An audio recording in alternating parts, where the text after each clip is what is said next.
예, 오늘 하나님 말씀은 창세기 1장 4절 말씀입니다. 하나님께서 그 빛을 보시니 그것이 좋았더라.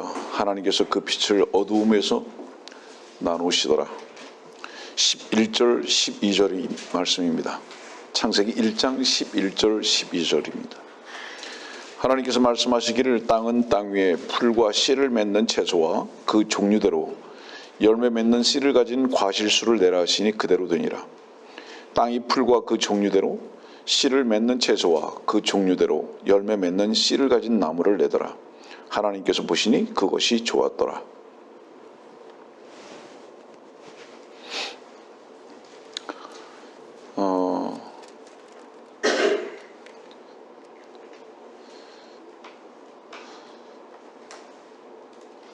루시퍼가 하나님을 대항해서 반역을 하고 난 다음에 양 진영의 싸움이 계속적으로 치열해져 왔고 지금도 그렇습니다. 그 양 진영의 싸움이 무엇이냐 하면 빛과 어두움의 싸움이고, 그 다음에 죄와 의와의 싸움이고, 죽음과 생명의 싸움이고,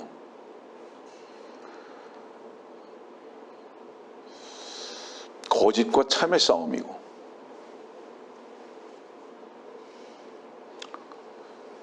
양 진영 외에는 없습니다. 오늘 아침에 여러 해 전에 함께 봤던 타이타닉 영화를 생각해 봤습니다. 여러분들이 아마 많이들 보셨을 텐데, 그 타이타닉 그 배는 얼마나 화려하고 웅장했고,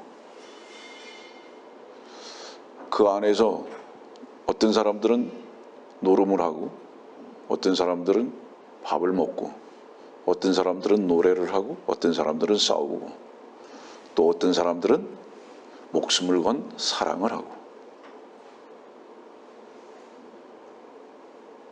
그러나 그들이 울든지 웃든지 싸우든지 화해를 하든지 기타를 치든지 갬블을 하든지 그 타이타닉 안에 있는 동안에는 다 속는 겁니다. 얼마나 나름대로는 진지한지. 그래서 목숨 걸 만큼 가치 있는 일이라고 싸우기도 하고 피하기도 하고 도전하기도 하고 속이기도 하고 속기도 하고 그렇습니다. 그 안에서. 근데 아무리 진지하고 목숨을 걸 만한 일들 같다 할지라도 그 배 안에서 있었던 모든 것들은 결과가 증명해 주는 것입니다. 그건 뭐죠? 잘못됐구나. 그러면 거기서 유일하게 참된 거는 뭐죠? 거기서 유일하게 참된 것은 그 배를 벗어날 수 있어야 하는 것입니다. 이 세상을 타이타닉으로 비유해서 그 영화를 그렸다고 생각합니다. 여러 가지 일들이 있습니다. 우리가 살아가는 삶 속에서 울기도 하고 웃기도 하고 배신을 당하기도 하고 음모를 꾸미기도 하고 사랑을 하기도 하고 물질을 취하기도 하고 춤을 추기도 하고, 지금 그 타이타닉 호가 부딪혀서 침몰이 되고 있는 순간에서도 그런 행위들은 그치지 않습니다. 여러분들 그 할머니가 등장하는 걸 아시죠? 지난 날들을 생각해 보는 거죠. 그러나 그 할머니는 타이타닉이라는 그 배에서 탈출을 했는지는 모르겠지만은 이 세상에서 벗어나 본 적이 있는지는 잘 모르겠습니다. 말씀을 듣는 분들이요, 이 세상은 침몰될 수밖에 없고 이미 그 침몰은 정해져 있는 것입니다. 세상 안에서의 그 기쁨이나 슬픔이나 배신이나 즐거움이나 그것이 무엇이든지 상실이나 취함이나 이 모든 것들은 다 속고 속이는 것입니다. 유일하게 참된 것을 여러분들이 얻어야 한다면 이 세상이라는 배에서 탈출해야 하는 것입니다. 구원입니다. 이 배 안에 있는 동안에는요, 빛이 없어요. 이 배 안에 있는 동안에는 참이 없어요. 전부 참되다고 그러고 전부 다 빛이라고 말하지만 서로가 서로를 속이고 있을 뿐입니다. 전부 다. 여러분 그거 아는지 모르겠어요. 다시 얘기하지만은 거기서 사람들이 그렇게 춤을 추고 놀고 돈을 땄다고 희희낙낙하고 폼을 잡고 온갖 명예를 다 자랑하잖아요. 누구는 백작이다, 누구는 공작이다. 예? 그게 무슨 의미가 있는 거예요? 그 침몰되어가는 그 배에서 그것이 무슨 의미가 있는 것입니까, 여러분들? 저는 오늘 여러분들에게 이렇게 먼저 도전하면서 시작합니다.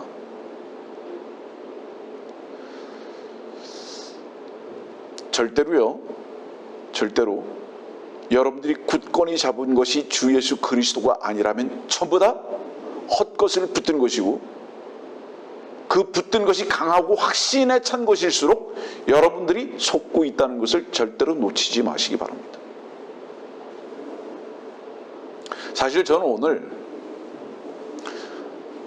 찬송도 하기 싫었고 기도도 하기 싫었고 아무것도 하고 싶지 않았어요. 왜냐? 저에게는 그랬어요. 꼭 종교행위 같았어요. 왜 우리가 썬데이에 모여서 찬송을 꼭 순서에 따라서 해야 하고, 기도를 왜 반드시 해야 하고, 왜 일어났고 앉아야 하고, 왜 이거를 해야 하는가? 전 종종 그런 생각 많이 하거든요. 그래서 제가 교회를 섬길 때에 저는 그런 순서를 임의로 막 변경을 하기도 했습니다. 찬송을 안 부르기도 하고요. 기도를 안 할 때도 있었고요. 왜냐하면 제 마음 가운데 이게 종교행위라고 생각되어졌을 때는 과감히 탈피해 버렸습니다. 저는 우리도 그래야 한다고 생각합니다. 그래서 사람들이 주일날이라는 날에 제일 많이 속습니다. 어디에 속느냐? 자기 안에서 있는 진지함을 가지고 나와서 폼 잡는 거예요. 그래서 그 폼 잡는 것으로 인해서 찬송한다고 생각하고 기도한다고 생각하고 있는데 그 예배의 형태가 아니에요. 그거 전부 다 종교의 형태입니다. 그게. 영과 진리로만 주님께 경배할 수 있는 겁니다. 그래서 어떤 면에서는 제일 속는 게 뭐냐?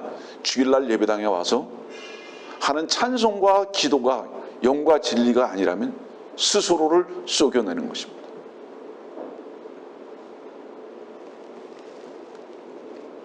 여기 말씀 보세요. 1절 보니까 하나님께서 4절이요. 하나님께서 그 빛을 어두움에서 나누시더라. 아까 말씀드렸잖아요. 어두움과 빛의 싸움이라고. 영적 전쟁이라고. 그 전쟁의 선두에 하나님이 계십니다. 이 말씀을 드리는 이유가 뭔지 아세요? 어두움에 속한 인간들이 그 빛을 만들어내기 위해서 온갖 노력을 다 한다 할지라도 그것은 어두움을 더하는 것일 뿐이다라는 말씀을 드리는 거예요. 하나님께서 하시는 건 하나님께서 나누신 겁니다. 나중에 이제 베드로전서에 있는 말씀도 여러분들에게 전하겠지만 하나님께서 어두움에서 불러내신 거잖아요. 우리가 어두움을 쫓아내는 자들이 아니란 말이에요. 우리는 원래 어두움에 속한 자들이란 말이에요. 저는 오늘 이렇게 도전합니다. 한국에 지금 신천지 2만이 난리 났습니다. 이만희 거짓된 자 맞습니까? 어떻게 합니까, 여러분들? 거짓된 자인지. 방송에서 거짓된 자라고 하니까 거짓된 자입니까? 그런데요, 이만희가 제일 즐겨 입는 옷이 뭔지 아세요? 하얀 옷이에요. 아세요? 이만희가 제일 조명빨을 많이 받는 거예요. 이만희가 가장 많은, 깜짝 놀랐어요. 30만 명이에요. 30만 명. 근데요, 이만희보다도요, 이만희 30만 명입니까? 오늘 아침 뉴스 보니까 교황이 폐렴이 걸렸더라고요. 모르겠어요. 그 우한 바이러스에 걸렸는지도 모르겠어요. 그 사람도 사람이네요, 보니까. 네. 그 사람도 사람이에요, 보니까. 캐톨릭 신자가 10억이에요, 10억. 여러분들, 거짓된 종교들, 그것이 불교든 힌두교든 모슬렘이든 제도권 교회든 신천지 이만이든, 여러분들 세상 속에서 서로가 빛이라고 싸우는 것들일 뿐이에요. 똑같은 존재들이에요. 똑같은 존재들. 옛말에 그런 말 있잖아요. 도토리 키재기라고. 그냥 같은 도토리인데 거기다 흰 색깔 칠하고 거기다 좀 칼라를 덧입혔을 뿐이에요. 똑같아요. 그들에 속한 종교가 그들이 사람들을 구원하나요? 하나님은 한 분이 하십니다. 여러분들 쏟고 있다고 생각하면서 쏟는 자들이 하나도 없으면 어떡하죠?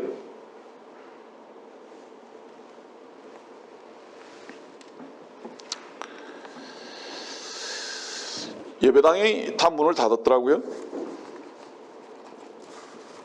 죄송합니다. 닫으면 무슨 상관이 있고 열면 무슨 의미가 있습니까? 그런 모임에 하나님은 계시는 겁니까? 인간들끼리 모여서 다 폼 잡는 거 아닙니까? 자기들 좋자고 그저 폼 잡고 노래하고 가운 입고 서로 돈 많이 냈다고 자랑하면서 하나님이 무슨 의미가 있습니까, 거기에?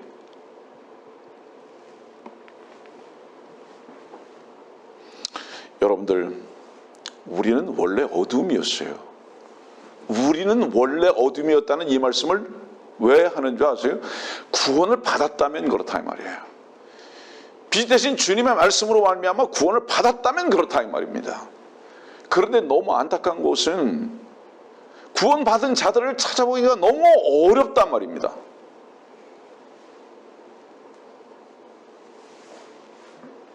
주님께서 불러내셨죠. 왜냐하면 오늘 창세기 1장 보니까 하나님께서 분리시켜 버리셨어요. 빛과 어둠을 분리하셨어요. 그래서 이 왜 분리하셨어요? 이유가 뭐죠? 공전해서는 안 되기 때문에. 그 불가능하다. 사람들은요, 가운 입고 넥타이 입고 매고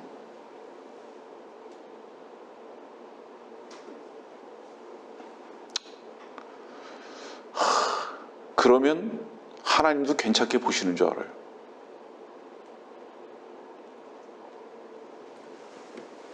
저나 여러분들이나 까불고 살지 맙시다. 저나 여러분들이나 폼 잡고 살지 맙시다. 예?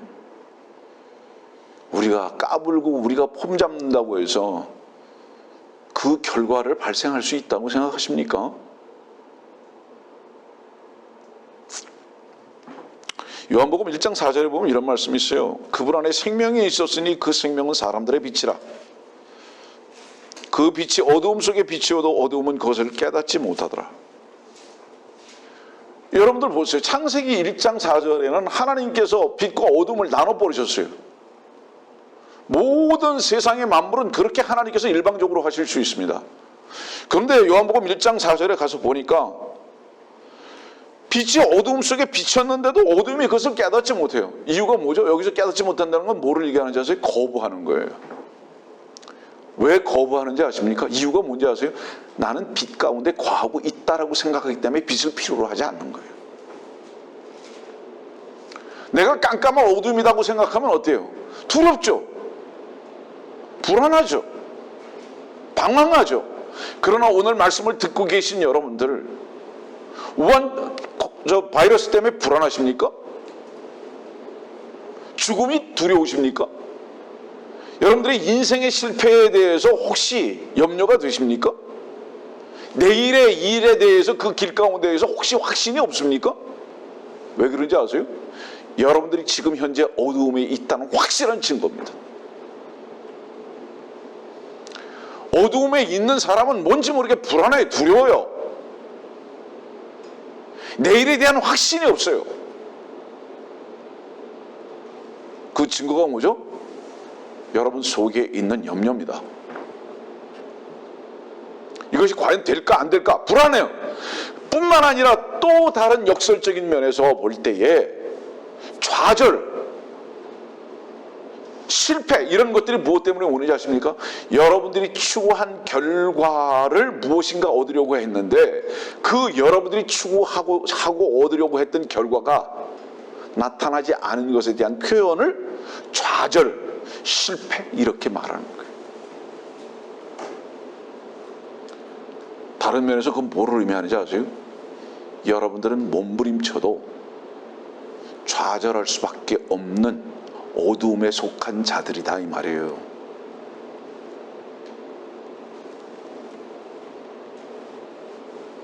주께서 세상이라는 인간에게 오셨어요. 근데 사람들은 이 빛 대신 주님을 왜 만나지 않았는지 아세요? 왜 영접하지 않았는지 아세요? 자기 스스로가 빛이라고 여겼을 뿐만 아니라 그 스스로가 빛이라는 게 무슨 뜻인지 아세요? 내가 하는 종교 행위가 빛이다 이 말이에요. 내가 하는 종교 행위가. 내가 열심히 착하게 살고 내가 선하게 살고 이것이 빛이다 이 말이에요. 이것은 다른 표현으로 뭐라고 말하는지 아세요? 내 안에 있는 악을 내 스스로 쫓아내버리겠다.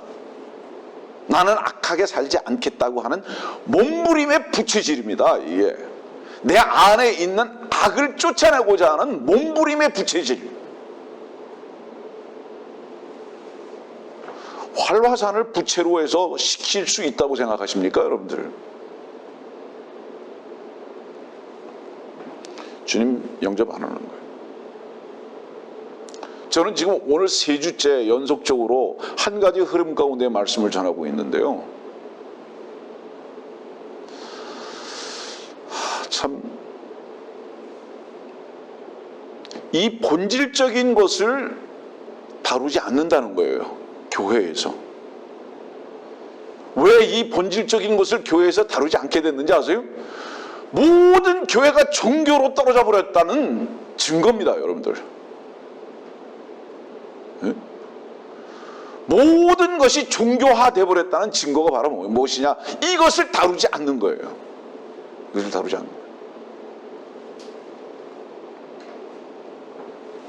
사람들은 선하게 살려고 하고 악하게 살지 않으려고 하는 이 노력 외에는 없습니다. 그것을 극대화시키는 것이 종교입니다.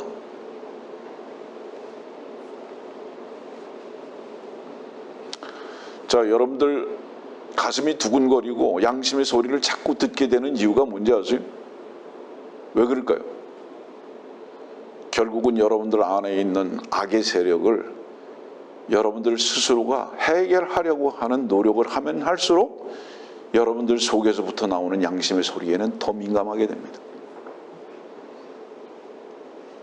그래서 자꾸 종교인의 중독성을 가지고 살아가게 돼버리고 마는 거예요. 베드로전서 2장 봅시다.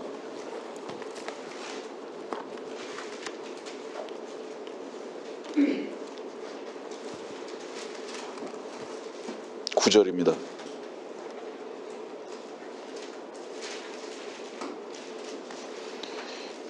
이는 너희를 어두움에서 불러내어 그의 놀라운 빛으로 들어가게 하신 분의 덕을 너희로 선포하게 하려는 것이니라.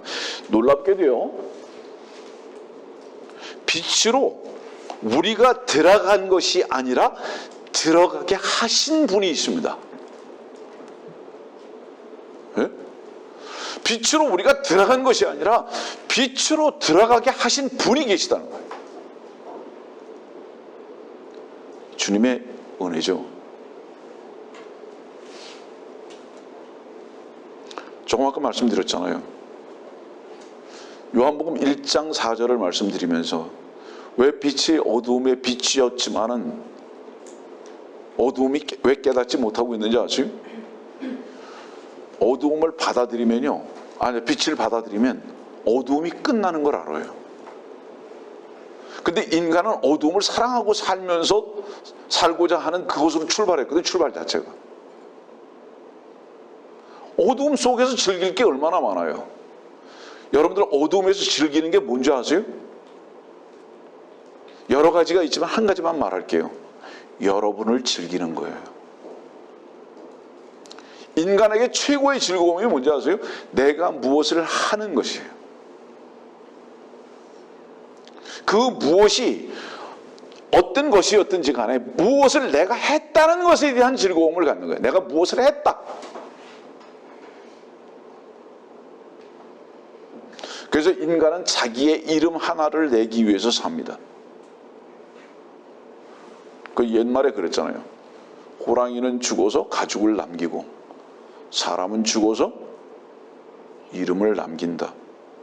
오늘 3월 1일 날 유관순을 기억할 수도 있고 김구를 기억할 수도 있겠지만 그거는 대한민국이라는 세상에서 기억하는 것이고, 그리스도인은 무엇을 기억할 수 있어야 할까요?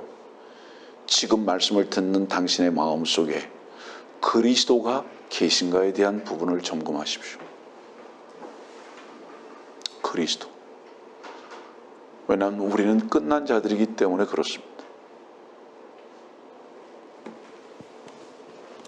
그래서 아직도 악한 어두움의 세력 안에서 사는 사람들은 증거가 뭔지 아세요? 그 어두움이라는 악을 내어 쫓으려고 노력을 하는 것입니다. 이것이 어떤 위선인지 아세요? 자기는 즐기면서 악은 쫓아내려고 합니다. 다시 말해줄게요. 자기 자신이 어두움이고 악인데 악을 끝내버리려고 한다고요. 이런 모순이 어디 있어요? 네? 자기 자신이 어두움이고 악인데 어둠과 악을 자기 자신이 끝내버리려고 한다니까요. 이러니까 뭐가 오는 거예요? 위선은 왜이지? 왜는 오질 않아요.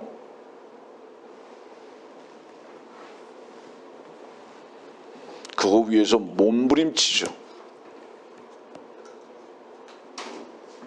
자, 여러분들이 악을 제거하려고 하고 악하게 살지 않으려고 하는 그 몸부림 어디서 오는 것이 어디서 오는지 아세요? 내가 절대로 악하게 살지 말아야지, 선하게 살아야지 하는 이 자체가 어디서 오는 것인지 아세요? 그것이 어두움의 세력에서 오는 거예요. 그 자체가. 알아요? 여기 다 속고 있단 말이에요. 제발 저는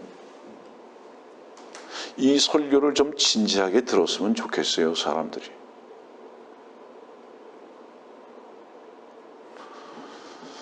인간이 얼마나 비굴하고 거짓되고 어리석고 그런 존재인지 아세요, 여러분들?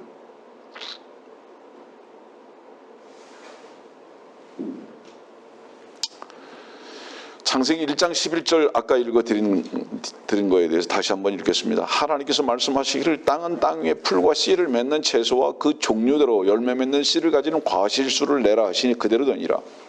땅이 풀과 그 종류대로 씨를 맺는 채소와 그 종류대로 열매 맺는 씨를 가진 나무를 내더라. 하나님께서 보시니 그것이 좋았더라.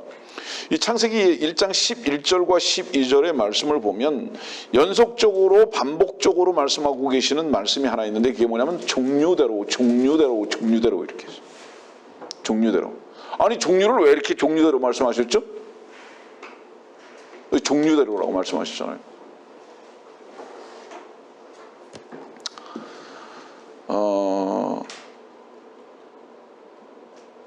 모양도 다르고 뿌리도 다르고 기능도 다르고 뭐 다르다는 뜻이죠. 제가 예전에 자주 사용하던 인용하던 것을 잠깐 얘기하면 오리하고 병아리하고 알에서 깨어났을 때는 차이가 없어요. 거의 똑같아 보여요. 근데 노는 데가 달라요. 그냥 오리는 깨어나자마자 그냥 물가로 쭉 가는 거고요. 병아리는 절대로 물가로 못 가는 거예요. 같아 보이는데 종류가 달라요. 노는 걸 보니까 종류가 달라요. 안에 DNA가 다르다는 뜻이죠. 예배당 올 때는 똑같아 보여요. 근데 예배당에서도요, 찬송을 같이 불러도 영과 진리로 찬송이 되고 있는 사람이 있는가 하면 자기 안에서부터의 엑기스를 뽑아내는 사람들이 있어요. 그런 사람들은 폼 잡는 거예요. 겉으로 볼 때 똑같죠. 근데 찬송은 땅에서 올라오는 것이 아니라 하나님께서 우리들에게 주신 영적 기쁨의 충만으로부터 출발하는 것입니다. 그것은 우리 속에 있는 엑기스를 뽑아내는 것이 아니에요. 예? 찬송의 결과가 어디서부터 온 건지 아세요, 여러분들? 좌절과 실패에서 슬픔이나 눈물을 흘리는 것이 아니라 기쁨으로 바뀌어진 고백이고요. 죄로 인해서 갈등하고 힘들어하는 것을 고백을 가지고 나오는 것이 아니라 그것에 대해서 이겼다라고 외치는 것이 찬송이고요. 나는 속았구나, 배신당했구나 라고 생각되어졌고 실제로 그랬지만 그것이 오히려 주님을 안에서 승리로 드러난 바로 이 간증이 찬송이고요.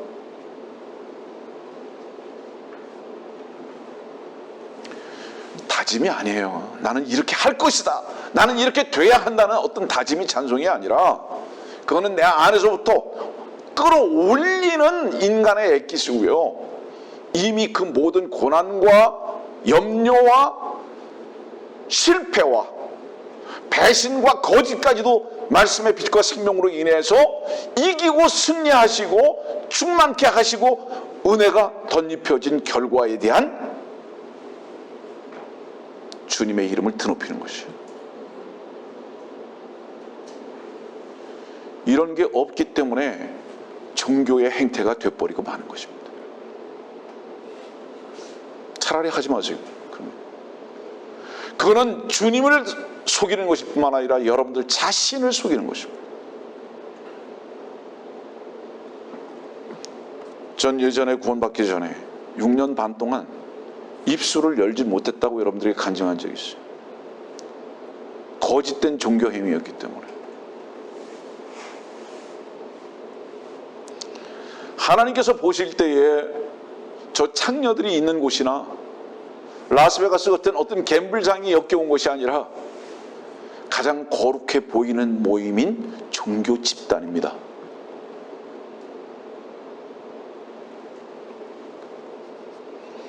하나님께서 종류대로 열매 맺는 나무들 만들어 놓으셨어요. 다시 말하면 이 말씀을 여러분들에게 지금 가르쳐 드리는 이유가 뭔지 아세요? 종류대로 과실을 냈다. 하나님의 영적 법칙이에요. 종류대로 만드셨잖아요.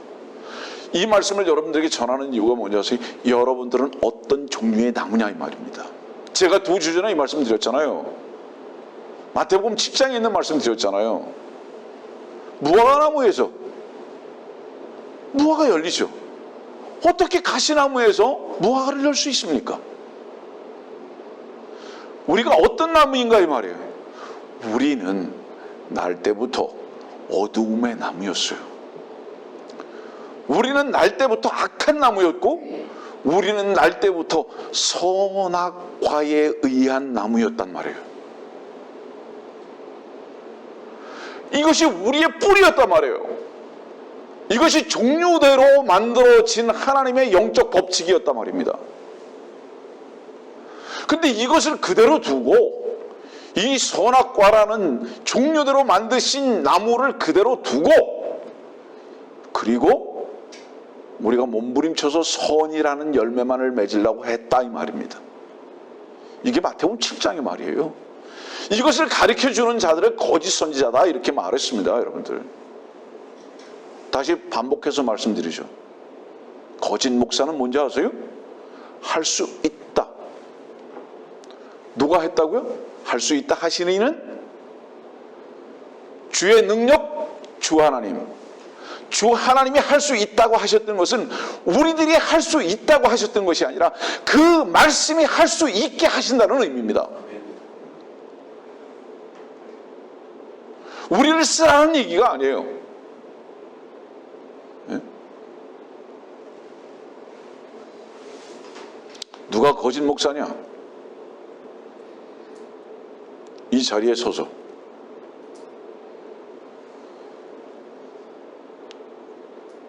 깨끗이 살라고. 예배당은 목사는 윤리 도덕 교사가 아닙니다.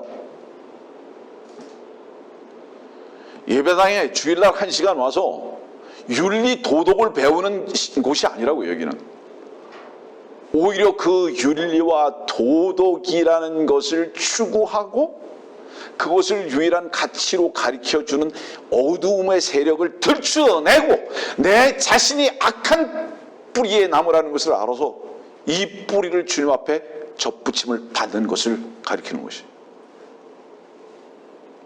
이게 교회입니다.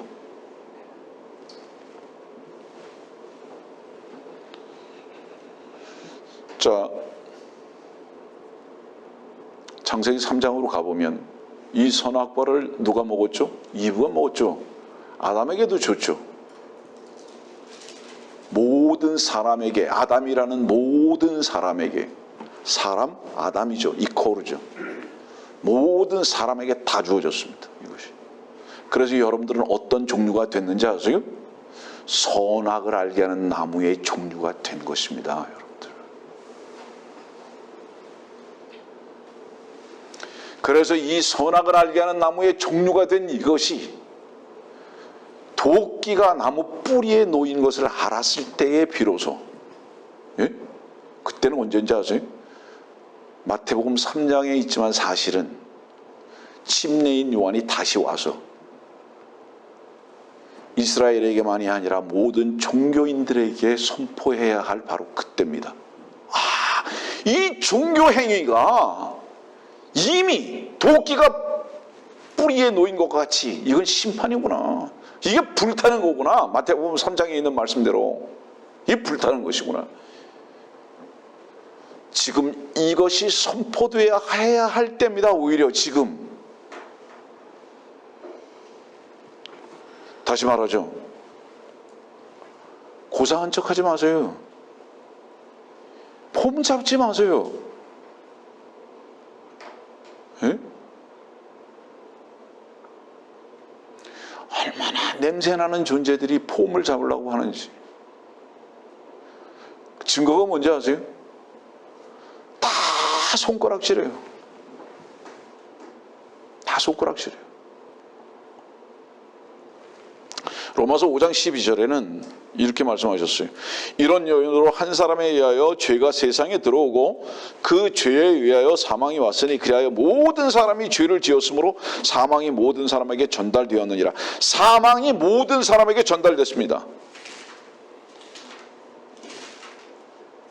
이 말씀을 이제 민수기 17장에 있는 말씀과 연결해서 여러분들에게 제시하겠지만은 갈라디아서 6장이 또 뭐라고 말씀하는지 한번 보세요. 갈라디아서 6장입니다. 7절이요. 속지 말라. 하나님은 우롱당하지 아니하시느니라. 이는 사람이 무엇을 심든지 그대로 거둘 것이기 때문이라. 심으려면 뭐가 나와야 돼요? 심으려면 뭐가 나와야죠? 씨가 나와야죠. 씨가 나와야죠. 무엇을 심느냐 이 말입니다. 선악을 알게 하는 나무의 실과로 심느냐, 아니면 생명의 씨를 심느냐? 아까도 말씀드렸지만요, 또 다른 싸움이 있죠. 창세기 3장은 뭐라 그러죠? 씨에 대해서 말씀하고 있잖아요. 뱀의 씨에 대해서 말씀하고 계시고 여자의 씨에 대해서 말씀하고 계시잖아요. 두 씨의 싸움이죠. 여러분들은 여자의 씨가 아니에요. 여러분들은 다 여러분들의 성이 아버지의 성을 따라서 태어난 거예요. 의미가 뭐죠? 아담의 씨예요. 좀 더 정확하게 얘기하면 뭐죠? 카인의 씨예요. 뱀의 씨예요. 원래는 이 사람이라는 것이. 근데 이 뱀의 씨가 선하게 살려고 몸부림을 치고 있더라 이 말입니다. 이것이 종교인의 행태다 이 말이에요. 위선적 행태다 이 말입니다. 이 세상에서 가장 거짓된 자들이 뭔지 아세요? 연탄같이 시커먼 걸 가지고 우물가에서 맨날 빠는 겁니다. 차라리 그냥 놔두면 오염이나 안 시키죠. 네? 시커먼 연탄을 맨날 우물가에서 빨고만 있다고. 빨아보세요. 계속 시커먼 물만 나옵니다. 인간이 원래 모습이에요. 고상한 척 하지 마세요. 다시 얘기합니다. 폼 잡지 마세요. 그냥 엎드려 버리세요. 불쌍해요. 그런 거 보면. 예? 갈라디아서 6장 그랬잖아요. 하나님은 우롱당하지 아니하신다고. 하나님은 우롱당하지 않으세요? 인간은 우롱당합니다. 증거가 뭐죠? 이 세상은 종교로 뒤덮인 걸 보면 우롱당하고 있음에 분명합니다. 마귀 사탄의 전략은 뭔지 아세요? 이 마귀 사탄이 전략이 뭐냐? 모든 인류를 종교인화 시켜버리는 것입니다. 자기를 쓰는 거죠. 심는 대로 거둔다고 말씀하고 있어요. 심든지 그대로 거둔다. 그러니까 육신의 일을 심는 자는 육신을 거둔다. 성령의 일을 심는 자는 성령의 일을 거둔다. 여러분들은 무엇을 심고 있습니까? 매일 무엇을 쓰고 있느냐 이 말을 하는 거예요. 네. 씨를 뿌리려면 땀을 흘려야 되잖아요. 무엇을 심고 있느냐 이 말이에요.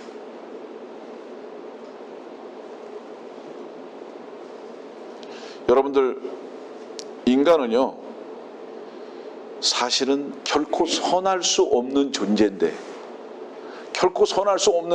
선하려고 노력을 하고 있으니 참 이런 모순이 어디 있습니까? 철저하게 쏟고 있는 거죠. 그러니까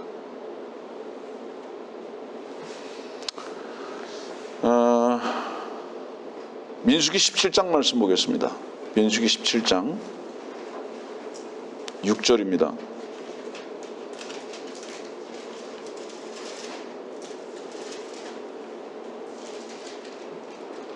모세가 이스라엘 자손에게 말하자 각기 그들의 고관들이 막대기 하나씩을 그에게 주었으니 그들 조상의 가문대로 각 고관이 하나씩 곧 12개라. 아론의 막대기가 그들의 막대기 가운데 있더라. 모세가 증거의 성막 안 주 앞에 그 막대기를 두었더라. 이튿날 모세가 증거의 성막으로 들어갔더니 보라, 레위집을 위한 아론의 막대기에 움이 돋고 싹이 나서 꽃이 피고 아몬드 열매들이 열렸더라. 지금 12지파예요. 잠깐 주목해 보세요. 12지파죠. 이 12지파가 야곱의 아들들이 맞죠? 야곱의 아들들이에요. 다른 측면에서 여러분들에게 말할게요. 12종파입니다. 무슨 말을 하는지 아세요? 다 종교인들이에요. 다 종교인들이에요. 증거가 뭔지 아세요? 그들이 가지고 있는 건 막대기밖에 없어요. 막대기가 뭔지 아세요? 죽었어요. 여러분들 여기서 12명의 지파들이 가져온 12개의 막대기는 무엇을 의미하는지 아세요? 선악을 알게 하는 나무의 실과를 먹으면 반드시 뭐라고요? 죽은 자들을 말하는 거예요. 선악을 알게 하는 나무의 실과를 먹으면 반드시 죽는 거예요. 예?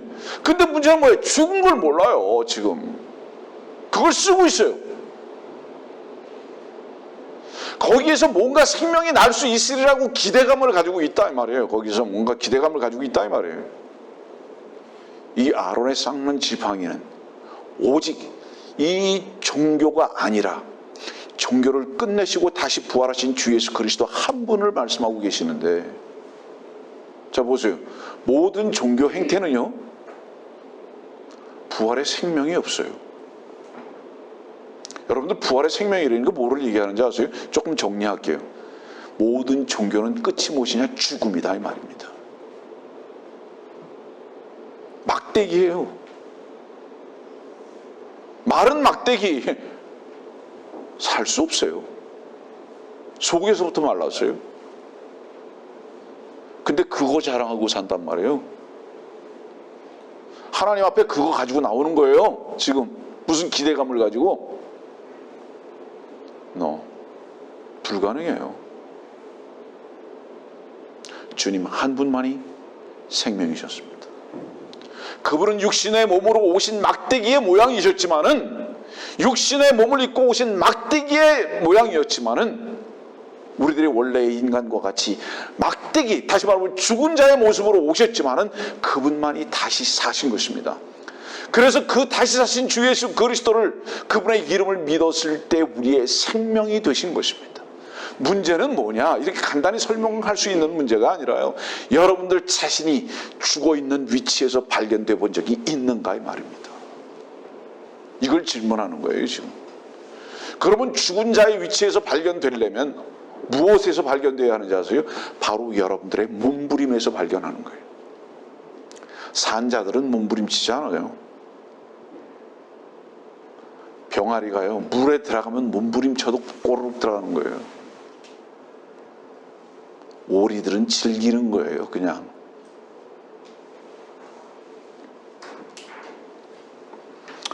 여러분들은 원래 아담이라는 사람으로 태어난 자들로서 그냥 막대기예요. 아무리 몸부림을 쳐도 막대기였어요. 지금도 막대기들 뿐입니다, 많은 사람들이. 그런데 몰라요.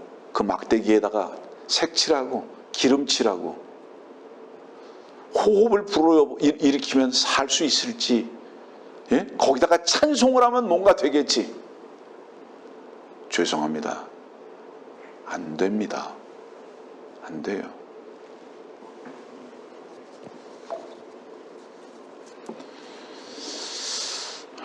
창세기 3장 15절입니다. 내가 너와 여자 사이에 또 네 씨와 그녀의 씨 사이에 저기를 두리니 그녀의 씨는 너의 머리를 부술 것이요 너는 그의 발꿈치를 부술 것이라 하시고, 여기서는 네 씨라고 그랬잖아요. 네 씨. 여기 네 씨가 누굽니까? 창세기 4장 1절의 카인이죠. 여기서 네 씨는 창세기 4장 1절의 카인이에요. 그러면 카인이라는 하나의 씨는 뭡니까? 이 카인이라는 하나의 씨는 뭔지 아세요? 뱀의 씨지만은, 뱀의 씨는 뭔지 아세요? 종교의 시작을 의미합니다. 뱀 사탄은 종교의 우두머리입니다. 사람을, 자기 자신을 쓰게 만드는 거예요. 사람을 고상한 것 속에서 평가하려고 하고 평가받으려고 하는 몸부림을 치게 만드는 거예요.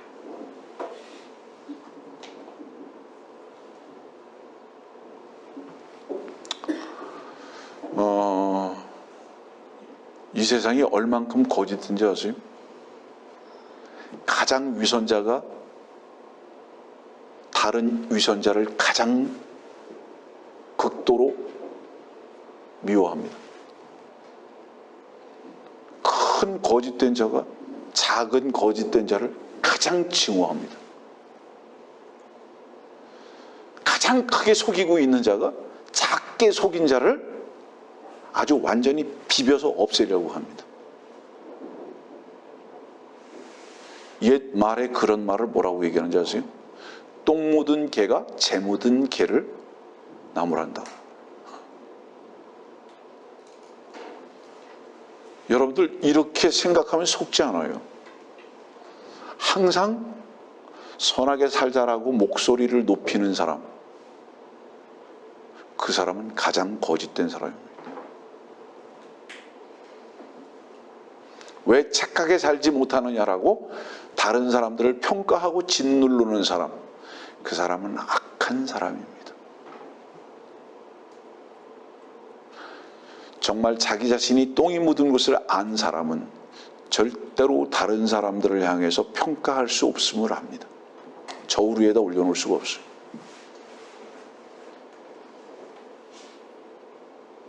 누구보다도 자기 자신이 가장 더럽고 가장 위선자고 가장 추악한 거예요.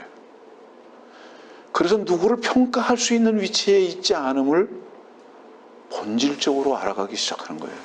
이것이 그리스도 안에서 주님을 배워가는 것입니다.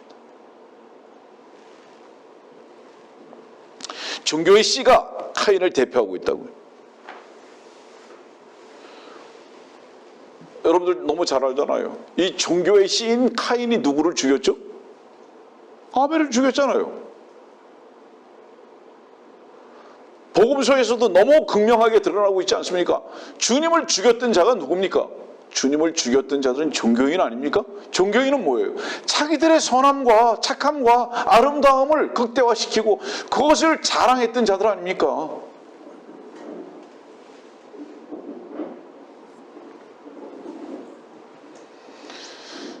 그들의 눈에서 볼 때 주님은 마땅히 죽어도 아주 10번, 100번을 죽어도 마땅한 분이었습니다. 그들의 눈에서 볼 때 그 현실적인 그 시대의 현실적인 법으로 볼 때 그랬다 이 말이에요. 하나님을 아버지라고 하고요. 안식일을 폐해 버려야 된다고 그러고요. 막 일부러 막 다 깨버리고요. 창녀들하고 밥 먹고 놀고요. 오히려 종교인들을 거짓되다고 하고 위선자라고 그러고요. 여러분들 주님이 하신 것을 보세요. 현행적으로 법을 어기는 것만 계속하고 살았어요. 그분은.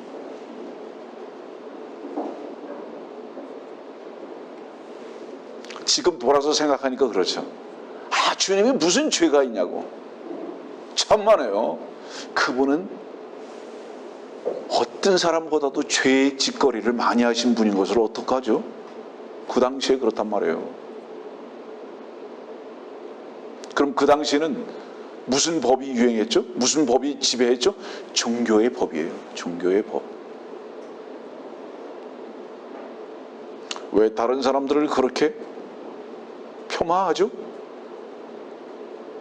당신들 속에 있는 위선적인 선이 다른 사람들을 폄하하고 있는 것입니다.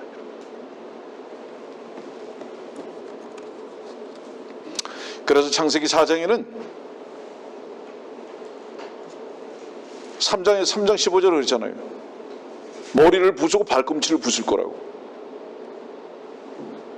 주님께서 십자가에서 사탄의 머리를 부수겠다고 분명히 입증하셨지만 아직 집행 안 하셨죠?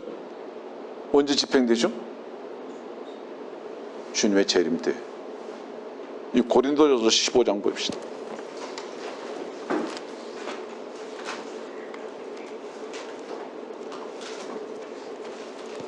고린도전서 15장.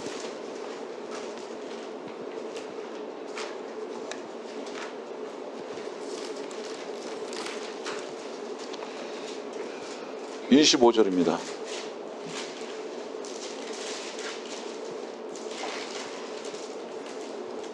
23절부터 25절까지 읽을게요. 그러나 각자 자기의 서열대로 드리니 그리스도가 첫 열매들이요 그 다음은 그리스도께서 오실 때 그분께 속한 사람들이라. 그 위에는 끝이 오리니 주께서 모든 정사와 모든 권세와 능력을 피하시고 그 왕국을 하나님 곧 아버지께 바칠 때라. 그 세상 끝이죠. 여기 주님의 재림 때입니다. 주께서 모든 원수를 자기 발 아래 두실 때까지 통치하셔야 하리니 아직은 원수를 발 아래 두지 않으셨습니다. 주께서 재림하셨을 때 바로 이 머리를 상하게 하는 바로 이 심판을 하실 것입니다. 그래서 종교는 언제 끝나느냐? 주님의 재림 때 비로소 끝납니다. 무엇과 함께 끝나죠? 적그리스도가 잡혀서 영원한 사망으로 들어갈 때까지. 그때 종교가 끝난다는 것은 역설적으로 무엇을 의미하죠? 적그리스도는 종교의 머리다. 뱀의 씨가 분명하죠. 4장 2절입니다. 창세기 4장 2절.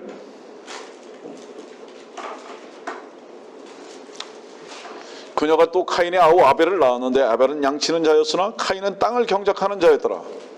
자, 지금 카인과 아벨을 비교하고 있습니다. 카인은 뭐라고요? 경작하는 자입니다. 경작하는 자라는 것은 뭐를 얘기하죠, 여러분들? 땅에 속한 자라는 것을 의미하는 거예요. 그 카인이 경작한다는 것은 땅에 속한 자라고.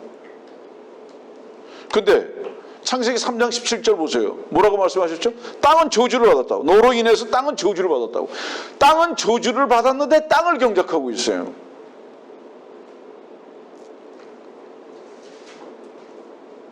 하나님의 말씀을 말씀의 권으로 여기지 않는 거예요.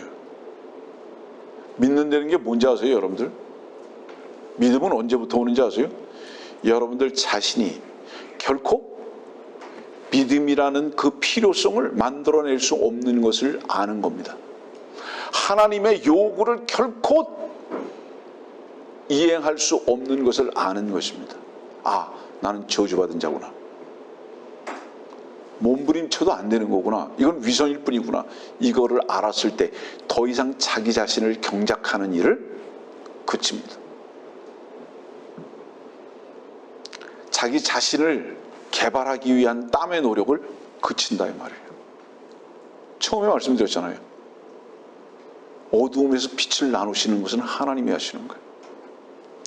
빛으로 들어가게 하시는 이는 하나님이신 거예요. 하나님께서 창세기 3장의 종류대로 나무를 만드신 이유가 뭘까요? 여러분들이 어떤 나무인 것을 알게 하시기 위해서. 오늘도 벌써 50여 분이 지났습니다. 18절 말씀은 창세기 3장 18절 말씀은 또 땅은 내게 가시나무와 원금키를 낼 것이요 너는 들의 채소를 먹을 것이며. 땅에서 좋은 게 나올 수가 없어요. 땅은 내게 가시나무와 엉겅퀴를 낼 것이라. 엄중하게 생각하십시오. 다시 얘기하죠. 고상한 척 하지 마세요. 폼 잡지 마세요. 그거 지겹지도 않습니까, 이제? 그거 힘들지 않으세요? 그 폼 잡으려고 하는 거? 그 위선이 냄새도 안 납니까? 땅에서는 가시나무와 엉겅퀴만 납니다. 여러분들의 몸에서는 좋은 게 안 나와요. 날 수가 없어요. 그런데 계속 땅을 경작합니다. 종교의 행위예요. 금식해 보십시오. 철야기도 해보십시오. 예배당 가서 평생 살아보십시오. 여러분들에게서 뭐 좋은 게 나올 것 같습니까? 천만에요. 왜 자기 자신을 자기 자신이 쓰는지 아세요? 자기 자신에게 소망이 있다고 자기 자신을 향해서 쏟고 있기 때문에 자기 자신을 쓰는 거예요. 여러분의 실패가 무엇입니까? 종교의 행위입니까? 자식들입니까? 여러분들의 자신입니까? 결혼입니까? 건강입니까? 학문입니까? 무엇에 좌절했습니까? 그걸 좌절이라고 단어를 갖다 쓰지 마시고 원래의 모습을 발견했다라고 쓰십시오. 소망 없는 것을 붙들고 보고 집착한 결과를 좌절이라는 은혜 속에 우리를 집어넣으신 것입니다. 누가 누구를 배신했습니까? 당신 속에 배신이 있고요. 누가 누구를 속였습니까? 당신 속에 거짓이 있고요. 그만 폼 잡으십시오, 여러분들. 주님께 여러분들 자신을 옮겨 놓으십시오. 땅에 속한 자들은 어떤지 아세요? 자기 자신에게만 관심이 있습니다. 계속 자기 자신에게만 관심이 있어요.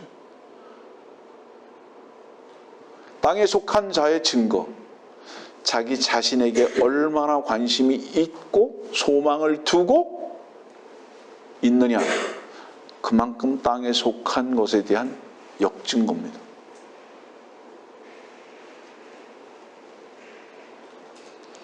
그 사람은 왜 자기 자신에게 관심이 있느냐? 세상에 관심이 있기 때문에 자기 자신에게 관심이 있는 거예요. 우리는 우리에게 소망이 없음을 이미 경험했기 때문에 세상에서도 소망을 갖지 않는 것입니다. 우리는 주님 한 분뿐인 것을 그래서 간증하는 것입니다. 예전에 제가 말씀드렸듯이요, 주님의 소망을 보고 하늘을 얻으려면 야곱과 같이 땅을 향해서 엎드리는 자들이 아니라 땅에 등을 대고 거꾸로 살아가는 자들인 것입니다. 그렇지 않으면 결코 주님을 바라볼 수도 없고 주께서 우리의 소망이 되실 수도 없음을 인정해야 합니다. 말씀을 정리할게요. 주께서는 종류대로 나무를 만드셨습니다. 우리는 원래 어떤 종류의 나무들이었느냐? 아담으로 인해서 저주받은 나무들이었습니다. 이것을 몸부림치면서 하나님께 인정받으려고 하는 어리석은 행태를 종교인이라고 합니다. 이제 그만 손들고 주님께 여러분들 자신을 옮겨 놓으십시오.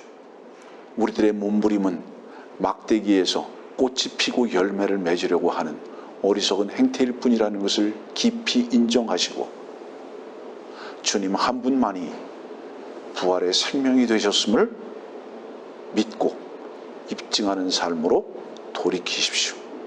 회개가 뭔지 아십니까? 회개는 먼저 여러분들의 한계를 알고 여러분들의 저주를 알고 여러분들의 막대기임을 인정해서 주님께 여러분들 자신을 옮겨 놓는 것을 회개라고 하는 것입니다. 말씀 마치겠습니다.